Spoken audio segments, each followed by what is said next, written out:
Welcome again. Thank you so much for joining us. Let's go straight to our topics. Okay. So those of you guys that have joined us, we do this every 3 to 4 months. Again, it's just a very informal meeting or chat session to fill you in on what the team has been working on, as well as just a platform to answer any questions you may have. And we usually pick 1 or 2 topics that pertain to what we're working on. And the topics for today will be containerizing your Panther environment. So I will demonstrate what Panther will look like running as a container.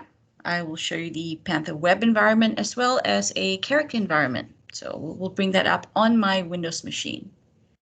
Nextly, we'll have Glenn Silverberg, our senior developer. He will give you a look into Panther's look and feel, Panther's UI running in the newly released Windows 11 platform. He's done some work on it, and that may interest some of your Windows customers. Right, so Panther containers. Have you ever thought of containerizing your Panther environment? If you haven't, listen in. So when I talk about Panther containers, we're talking about running Panther within a container. It could be your dev environment, it could be your QA, your test, or even your runtime environment. And if you would like to give it a shot, we actually have a Panther trial image that you could pull from Docker Hub. I've got the link up here. In fact, the link takes you to our GitHub page. Once you're on our GitHub page, you click for Panther Docker, and you'll see instructions on how to pull the trial image. It's a 45-day trial image. If you like us to extend it, no problem. Send us a request, and we'll extend the 45 days. But as you'll see, the setup, the amount of work involved to set up and run the image is, you're talking about in 5 minutes. On 5 minutes on a Windows 10 machine, you'll be able to pull out Panther 5.53. Now, this image is actually a native Panther Linux image. It's the 5.53 Linux edition image that we'll be bringing up. So in order to set up your environment on your machine, you will need to install a product called Docker Desktop. I have it listed here, Docker Desktop. You'll need a Windows 10 machine, yes. That's the link to your Docker Desktop. So Docker Desktop is pretty much a product that allows you to build, to ship, as well as to run containerized applications on your Windows machine. Okay, but the applications like our Panther application, it's a native Linux binary. So this image that you can pull from Docker Hub contains your Panther installation, as all configured, all set up, the environment set up for you, as well as a web server, so you can run your Panther web applications on it. And we have the ini files, the servlet request files all set up for you. All right, so I am going to pull up my Docker Desktop. I have it open up here. Now, so I did a pull from Docker Hub. Share your screen, please, Emma. Oh, I'm sorry. I apologize. So I wasn't sharing my screen. Thank you, Glenn.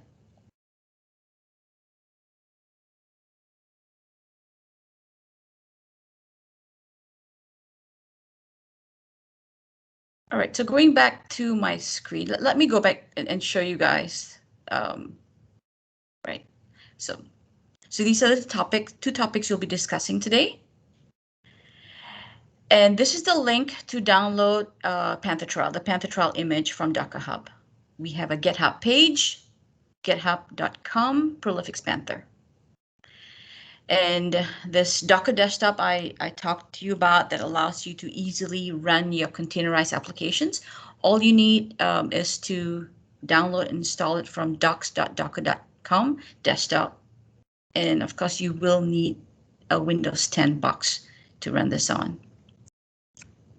So let me show you my Docker desktop on my Windows 10 machine. Now, I have pulled this image called Prolifix Panther, Docker Panther trial. I've pulled this from our Docker Hub page. I do have a container. So once I pulled it, and if it created the container, but the container is not running. So let me go ahead and run my container. Okay, I'll hit start. And it should say running. There we go. So my container is running. I mean, it's such a simple environment, for Docker Desktop. To me, it's like a toy. Just setting up the whole environment and actually being able to run my Panther container. So once I've run my container, I have a couple of options here. I can actually run my Panther container in a browser. Those of you guys that are interested in running Panther Web, or I could run it in a client interface. So let's open this up in a client interface, it looks like PowerShell actually, this environment. So I actually run a Docker command called docker execute, and it brought up my Docker container. And right, so this is the prompt for my Docker container. This is the user. I'm the Pro Web user, and this is my container ID. And so what is this container thing? Let me just do an ls here. Remember, this is a native, think of it as a native Linux. Actually, this is an Ubuntu environment I'm running in. So let me go back one. So the image that you pull comes with Panther 5.53. It comes with Tomcat pre-configured, as well as a test directory. So this might be a good reason to, if you're not running Panther 5.53, you could pull this down. If you have a Windows 10 machine, you could pull this down and check it out in a matter of 10 minutes, really. So we've got the config folder, JDB, lib, licenses, servlet, and util folder. Now we call this a limited edition because we haven't included all utilities. All right, it's just something for you to quickly use to bring up to see what screens look like, or possibly even bring up your screens in a browser interface. All right, so I'm just going to open up ProDev. In character mode, yes, this is our character mode, Panther 5.53. It just seemed the simplest to bring up. Now, yes, you could also bring up Panther in Motif. All you need to do is set up your display environment, and you can bring it up in Motif. And I'll just open up a Panther screen. I've got a Panther screen called Management here. Typical client-server screen. These are buttons. You could go ahead and create widgets if you want to. Labels just like typical Panther.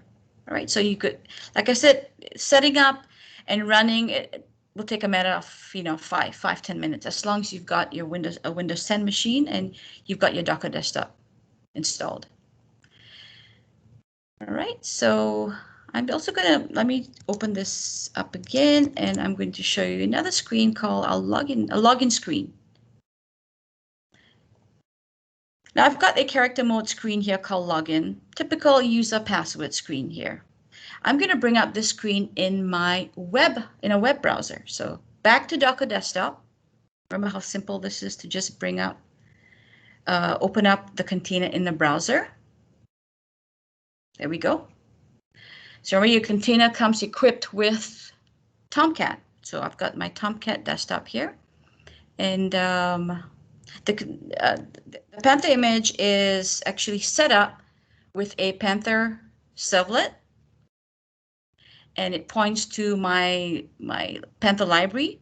And once I put in login, it opens up my login screen. So this is actually essentially my Panther screen that I just showed you, running in this environment with an HTML template attached to it. Login.html. And voila, I've got my pretty looking Panther screen running in my browser. One last thing I'd like to share. I know it seems so magical, like how did all that happen? Okay, it's our image, guys. The image that you can pull from docker.hub contains all this pre-configured. So this is our GitHub link, github.com, Prolifix Panther. You click on Docker Panther, and these are all the instructions on from installing Docker Desktop for Windows, the different steps to configuring Docker Desktop, making sure it points to your license file that you'll get from us. And then you can opening up Panther in character mode, as well as opening up Panther in Motif. Hey, Amrith. Yes. This is Joe. Hi, Joe. You keep specifying Windows 10, but I assume this would work under any Docker, even if you were running under Linux and you had Docker running, you could pull this container and run it. You are absolutely right. Absolutely right. Yeah. In fact, Joseph, could you just give us I know you've been working in this environment. Just give us some feedback on your experience running Panther in a Docker environment. For us, it was out of necessity. Our developer environment was running on Red Hat Enterprise, and we had something called Satellite that would update the Red Hat servers for a version of Java, and then it would break Eclipse on all the development environments. And it just was very difficult to get new developers configured because you'd have to get Tomcat on the machine and Eclipse set up and connected to our source and everything that you'd have to do to get the machine built. And we just had people that had massive problems getting development environments up. So we decided to make it easier, and we built the containers, and now everything, there's no dependency management. Everything is just, it's all together. And we have a very kind of a large stack of containers. We don't just have one container. We did it to extend our functionality. So we built some microservices to query the database and return JSON objects that we could consume through our web interface. And we did reporting, and we're doing documents, and we're doing state management through Redis. So we have a web cache that Redis saves everything that we need. We have a WebSocket server. We have a document runner. We've got a proxy server. So everything comes in through the proxy, and then it gets routed to what container it needs to go to through the ports. And we originally started using Docker Compose to build up all the containers we needed in the environment. And everything is version controlled. So when we build a container, it's tagged with a version number. So it's really easy to roll back. If we push to production and it doesn't work, we can just change a version number back to what it was and recompose, and we've rolled back in seconds. So it just makes everything a lot easier. I could go on and on and on. I don't want to take up all your time, but for development environment, it just works great. QA test, it's helped us immensely, and production, it's so fast for deployment. So, right. So you've got separate containers for the different products that you mentioned earlier. Yes. Yeah, and they all talk to each other. Very cool. Excellent. Thank you, Joseph. While we're on this topic, any questions out there?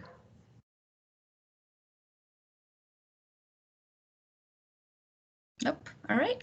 Let's move on. One last thing. Yes. We recently just moved to Kubernetes.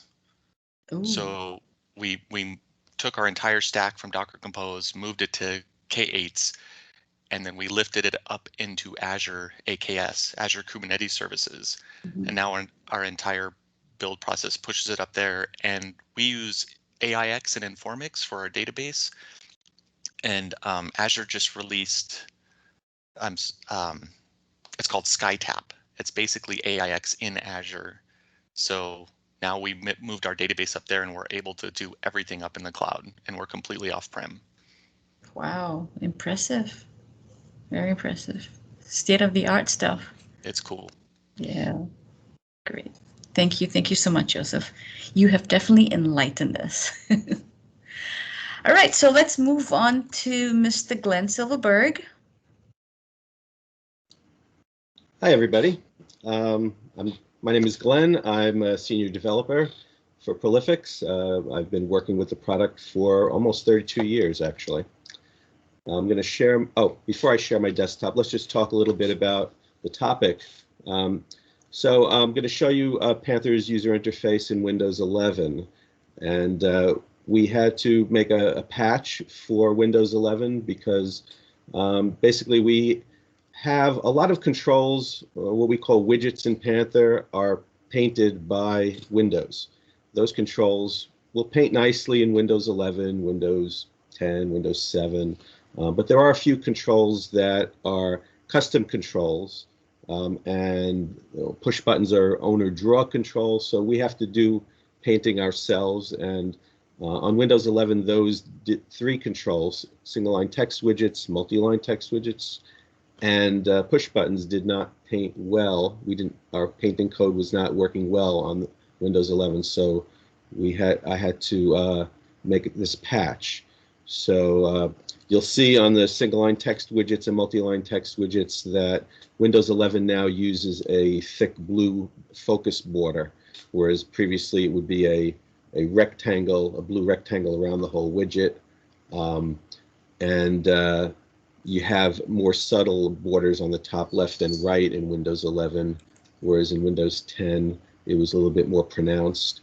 For push buttons, there are transparent parts of push buttons. There's a thin border around the whole thing that's transparent.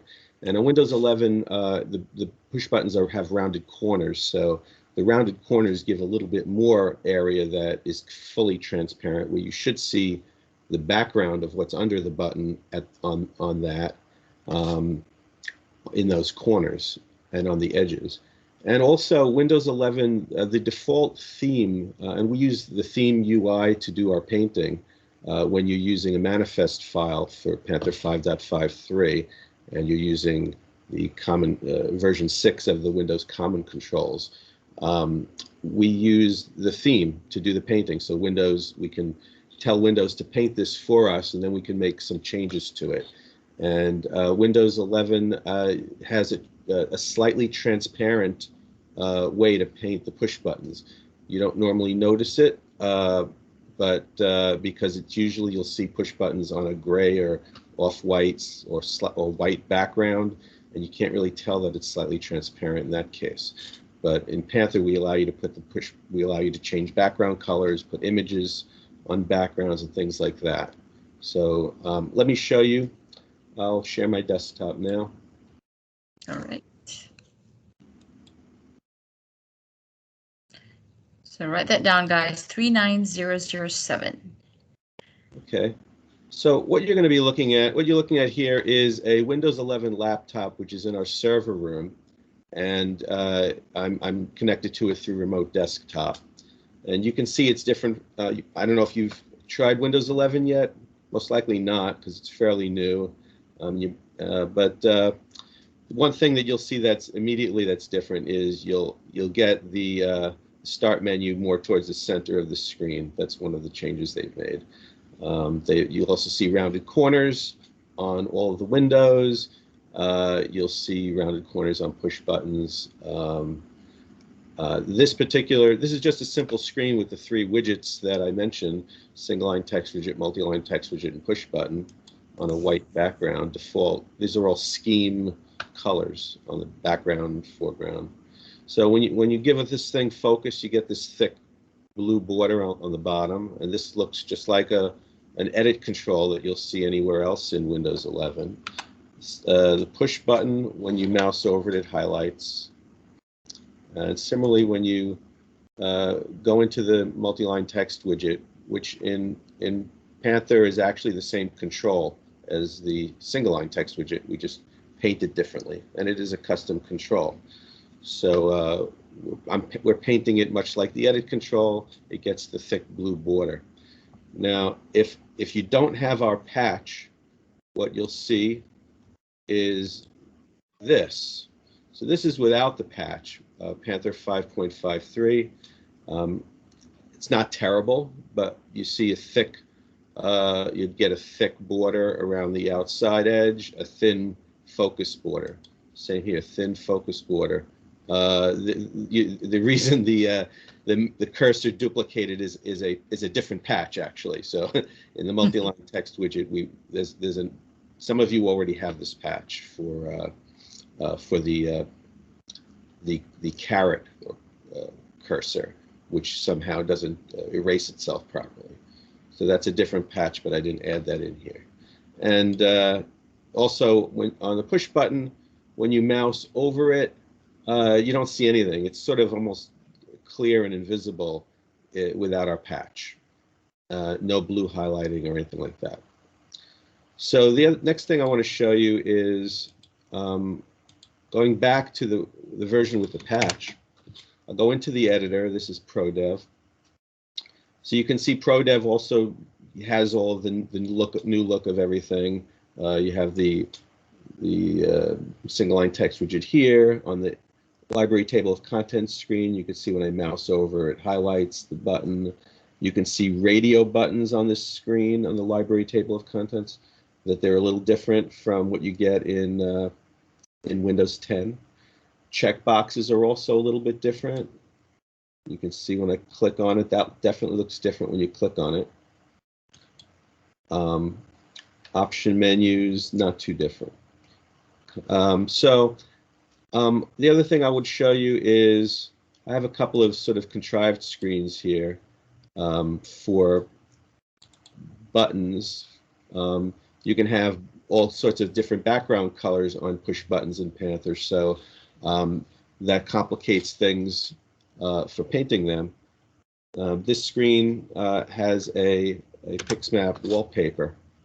When you go into test mode, you'll see that these buttons are all basic color buttons. These are buttons on a tab control, and these you can see here that this one is the default scheme button on this slightly over the green.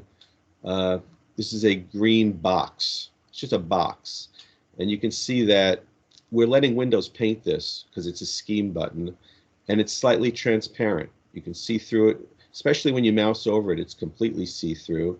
And now I'm going to press down on it. I'm holding the button down, and now you can see that it becomes a little less transparent. So we let Windows paint the scheme buttons, but if you have a background color, either extended or basic color, then we'll paint them and try to paint them to be consistent with what we think is consistent with the look of these buttons, or should be consistent with the look of these buttons on Windows 11. Now, if you have this on Windows, if you don't use the patch, let's see this screen here. You'll see that when we paint we don't paint the background correctly around these buttons without the patch. And you'll see this black border on a screen like this, where you have a PixMap or in this case is a box under these buttons. You'll see this on Windows 10 as well. So I fixed that. So you can see that on, you can see the Windows 11 version, that we're painting, we capture what should be underneath and then paint it, and then paint the button on top. So that was not done correctly even on Windows 10 for Panther 5.53, whether on tab controls or boxes or wallpaper. Final thing I will show you is single line text widgets. So minimize this one.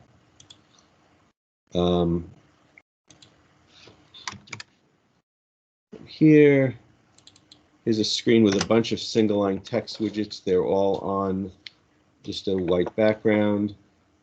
These are all basic color at the top. Here's a couple with extended color. If you have a light extended color, works nicely. You can see you get sort of a light border on the top three edges, and the bottom border still gets the dark blue focus border. Now you can't change that with the theme. I've tried. You can do things with themes in Windows 11 just like you can with Windows 10 in your settings app or in the control panel, but you can't change the fact that that Windows wants to draw these kinds of controls a certain way. So you'll always see single line or edit controls in Windows that are not in Panther. You always see them look like this in Windows 11, and we let you put the background color on them. And here's the multi-line text. And you can see if I click anywhere in here with a different patch, actually, we've corrected the problem where the caret is not drawn multiple times in different places. So I think I've covered everything I wanted to cover. Oh, no, I didn't cover everything. I just wanted to show you that in in Windows, this is also Windows 11, and this is without our manifest file that gives you the 3D effect for, basically we're not using the Windows theme to paint things. So if you're not using that because, you know, maybe there are issues in your application where you can't use it yet because colors are different or what have you, your application will look pretty much as it does now if you run it on Windows 11 with the 3D looking buttons, and all the controls have the 3D effect. The only differences that I've noticed are you'll get the Windows 11, you know, rounded corners on your MDI frame window, and on your menu bar you'll get the Windows 11 style bounce bar on your menu bar with the rounded corners on the bounce bar. But everything else should be perfectly fine for your application if you're not updating it to use the more modern look. Mm-hmm. And I should also say that the modern look is very much close to what you'd see on a modern WinUI app on Windows 11. How you use the application is probably going to be different from a WinUI app, but the controls themselves, I think Microsoft has gone to some trouble to make sure that older applications with this old style controls will look more like the your WinUI or more modern APIs on Windows. Are there any questions about this? So if a customer would install Panther 4.5 on a Windows 11, this is the look they'll see, correct? Yes. It should look very much like this, and much like what they would have on, you know, on the older version of Windows. You can see this looks very much like it would look on an older version of Windows. Yeah, except for the rounded corners and the the bounce bar, like you said. Right, and that's not going to affect things that you'd be concerned about, such as, you know, positioning of widgets on your screen, and, you know, whether everything still fits exactly the way you wanted it to fit on your screen. The colors are going to be, as you can see, these are the built-in Windows colors that you would get. I think that you would have on the older version of Windows. Mm-hmm. Also on Windows 11 and on Windows 10, if you use any of those high contrast themes, you're basically telling Windows, don't use the theme API to paint anything, and then it just changes all of the colors, but it's really still the old style 3D look. The 3D look is just caused by a 2-pixel wide border around everything. So they just manipulate the colors of those to give you the high contrast. So, right. Any other? Before we end, I just want to thank Ujwal for all the work he did. He's one of our team members, and he did all that work that you saw that Amrit showed earlier with the Docker Hub. You know, we have the image you can download on Docker Hub, and he also put up there on the GitHub, I think it is, the Docker file that we use to create the container.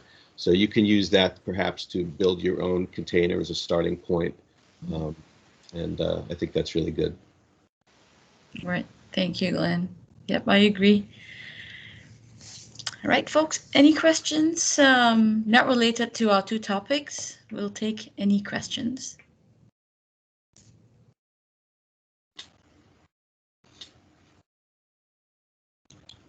All right, great. Debbie, anything?